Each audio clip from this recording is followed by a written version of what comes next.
In Matthew chapter 12, verse 38, 39, 40, we read there, again, the same type of confrontation.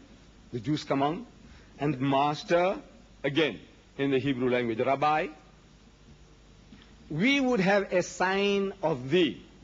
In other words, we want you to show us a miracle, to convince us that you are above the ordinary. You are the man we are waiting for, the Messiah. Do something like flying in the air, like a bird, walk on the water, give life to the dead, do something, man, then we know that you are above the ordinary. So that we can believe that you are our Messiah. In response to that, Jesus says to his people, he said, an evil and adulterous generation seeketh after a sign. It's a horrible nation, horrible people. You're looking for miracles, tricks. Tricks to convince you that I am a genuine man of God. You want me to show you some tricks? Magic? He said, an evil and adulterous generation seeketh after a sign, but there shall no sign be given unto it. No sign, no miracle, except the sign of the prophet Jonah. Only one, none but one.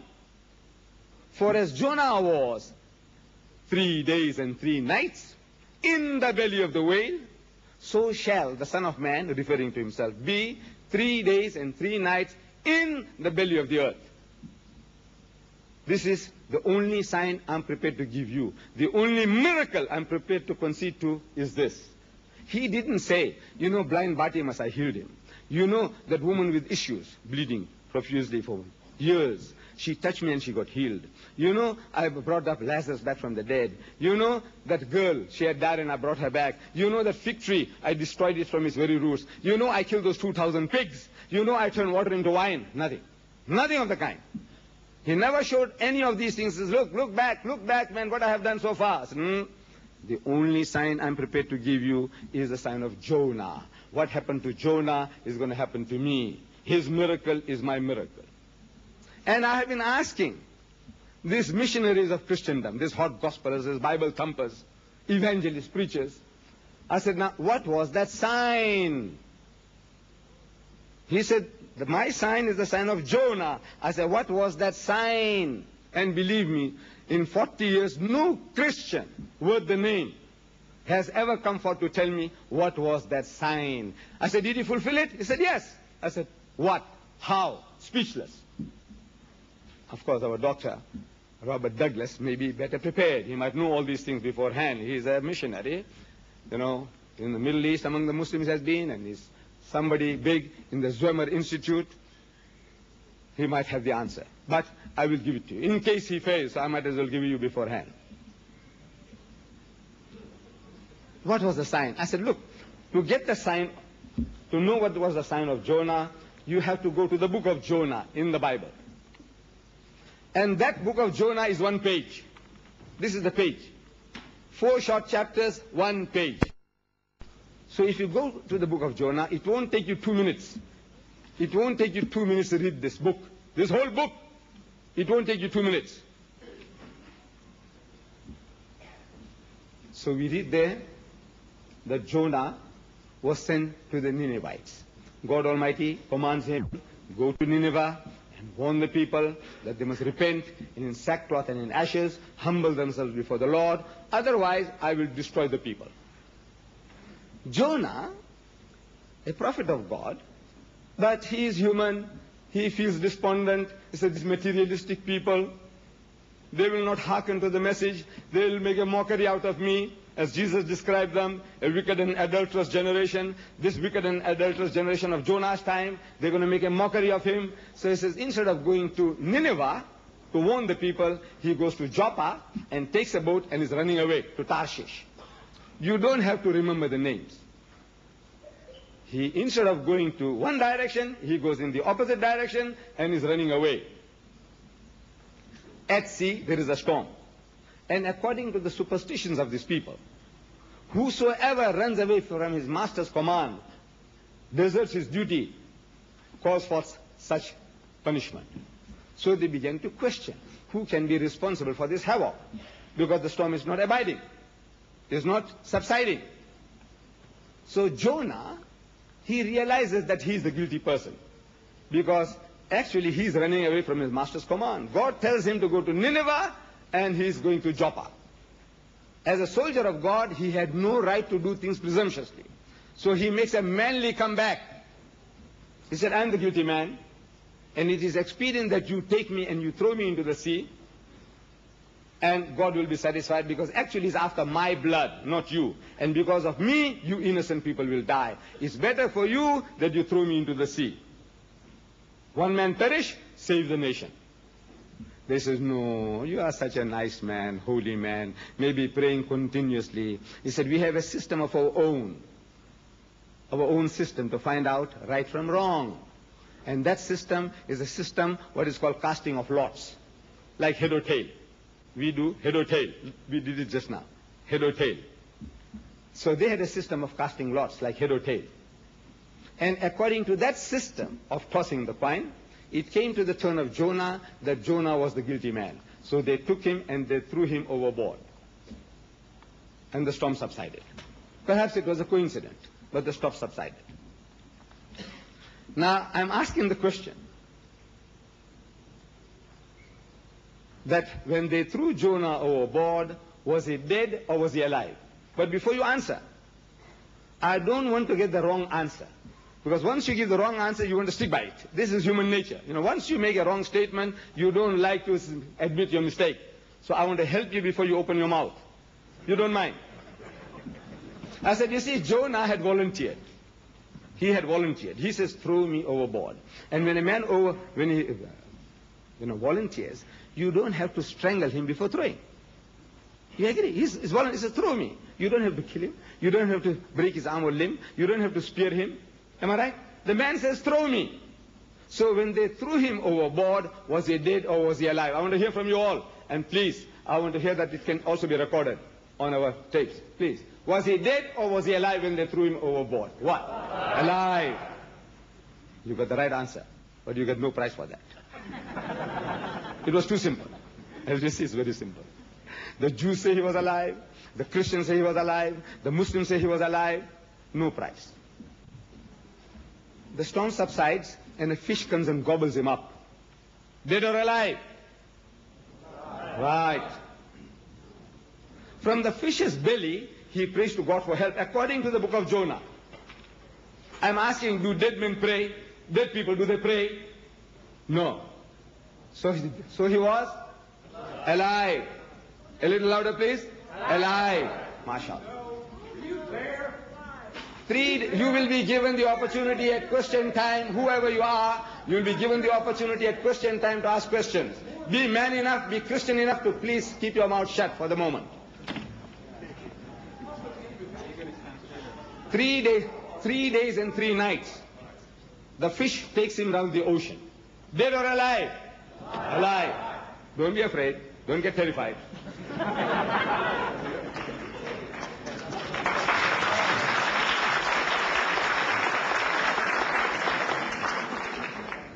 On the 3rd day, the fish vomits him on the seashore. Dead or alive? Alive.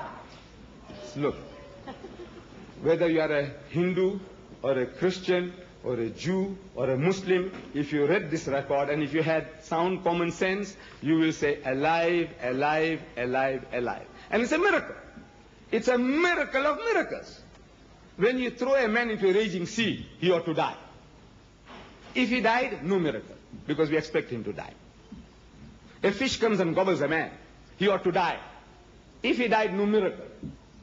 If he didn't die, it's a miracle.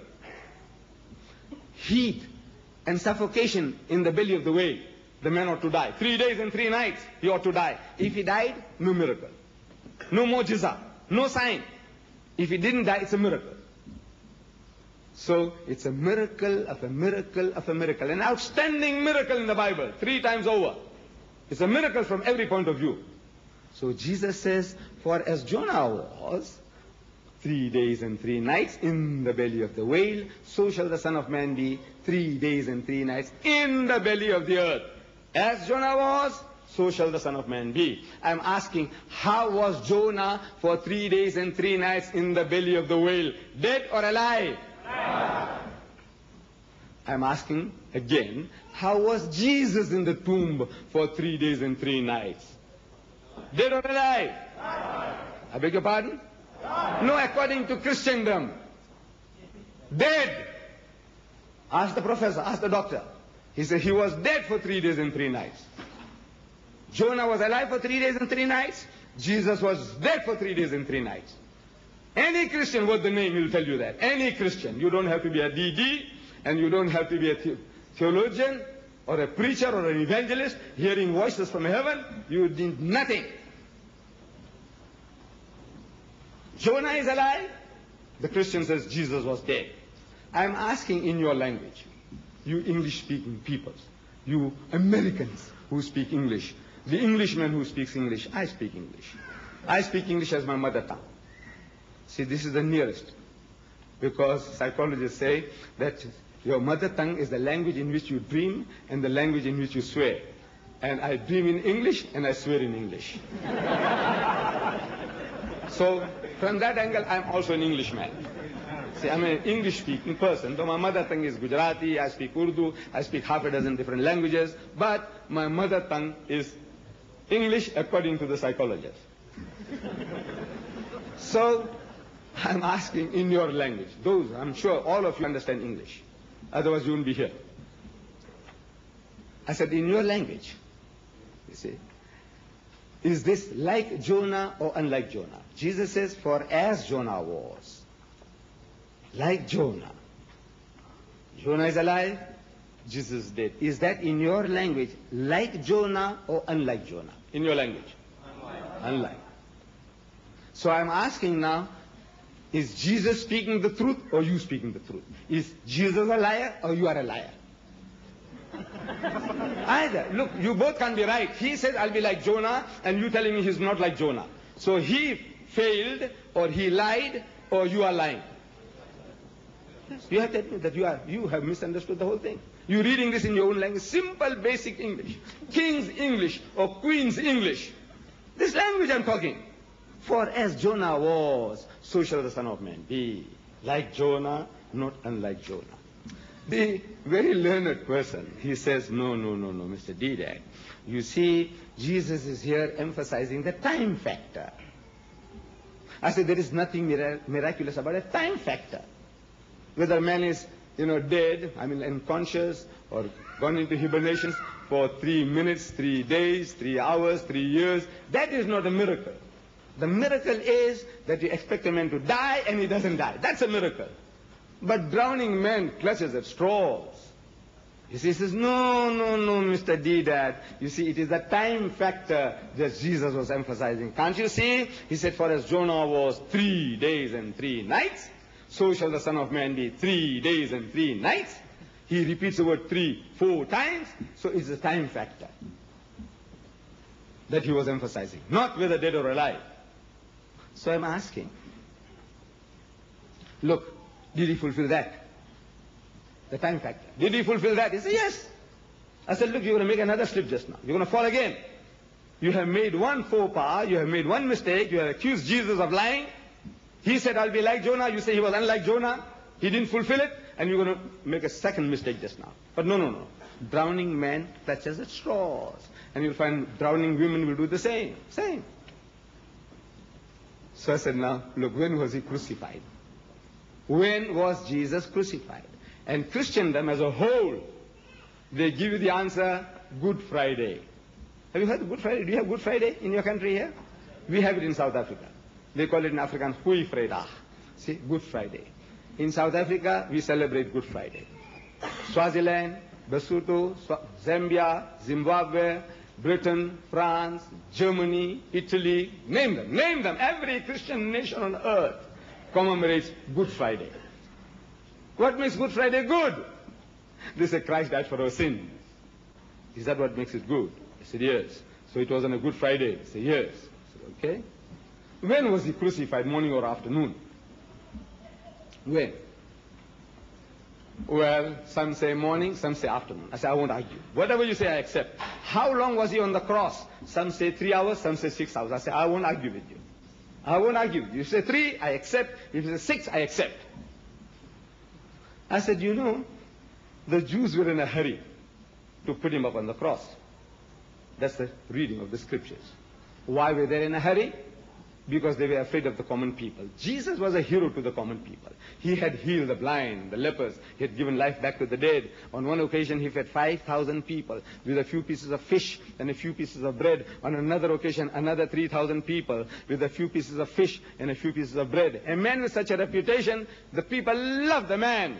And if his life was endangered, there might be a revolt, a riot. So, quickly, apprehend the man and get rid of him. So they grabbed him and they take him, had a midnight trial, which doesn't happen in Jewry. Midnight trial. Early in the morning they take him to Pilate. And as if Pilate had nothing else to do, he was waiting. He receives them and Pilate says, look, this is not my kettle of fish. Take him to Herod. They take him to Herod. Herod had nothing to do. He was also waiting. Nothing to do, these royal people. Nothing to do. They're just waiting. And he said, look, he says, take him back to Pilate. They take him back to Pilate. Pilate is still waiting. All these things happen at the double. Only these things happen in films. In your Hollywood. In real life it doesn't happen, but whatever you tell me, I said I accept. No arguments. So, finally, they get him on the cross. We are told about 3 o'clock in the afternoon. And he's there for about 3 hours, according to the Christians. As much as the Jews were in a hurry to put him up, queer people, they were also in a hurry to bring him down. You know why? Amazing. They were in a hurry to put him up, now they're in a hurry to bring him down from the cross. You know why? Because of the Sabbath, Yom Sabbath. Because they were told in the book of Deuteronomy that they must see to it that nobody is hanging on the tree on the Sabbath day, that thy land be not defiled, which the Lord thy God giveth thee for an inheritance. So for that, it was a filthy, dirty, sacrilegious thing for anybody to be hanging on the cross on the Yom Sabbath, Sabbath day. And Sabbath begins at 6 o'clock on Friday. According to the Muslims, the Jews, our day begins at sunset. Day changes. The Jews at sunset. The Muslims at sunset. At sunset, we see the moon, we start fasting. At the end of the month, we see the moon, we stop fasting. That's how the Jews count their days and the Muslims count their days. So Sabbath starts on Friday, 6 o'clock. So before that, they want to bring the body down. So hurry, and they managed to bring the body down without breaking the legs. There's also a prophecy being fulfilled in that. They brought him down. And they gave him a burial wash, which takes about an hour, hour and a half. The Jewish burial bath. Ghusl. Then they put 100 pounds of medicines around him. And they put shroud around him. And they put him into the sepulchre. By now, it's already evening. There's no other way. If this is what you're telling me, your story is correct, then by the time they put him into the grave and did these things, it's already evening. So, Friday night, he's supposed to be in the grave. Watch my fingers. Friday night, he's supposed to be in the grave. Saturday day, he's still supposed to be in the grave. You see, I'm dividing the day into day and night because Jesus did the same. He said, for as Jonah was 3 days and 3 nights, the day into day and night, day and night, day and night. For as Jonah was, so I says, Friday night, Saturday day, Saturday night, Sunday morning, the first day of the week, Mary Magdalene goes to the tomb. That's what the Bible says. And the tomb was empty. I said, supposed. You know why? Because he could have come out Friday night. But because the Bible doesn't say that, I don't say that. But he could have come out Friday night. So I'm asking, how many days and how many nights? Can you see my fingers? You people? How many? 3. What 3? 2 nights and a day. You see, 2 nights and a day. I'm asking, is it the same as what Jesus said? For as Jonah was 3 days and 3 nights, so shall the Son of Man be 3 days and 3 nights. I'm asking, look at this. Is it the same? Is it the same? No. Unless you are blind. Look at this. So he failed again. There is no mathematician on earth, even your Einstein. He can't help you here.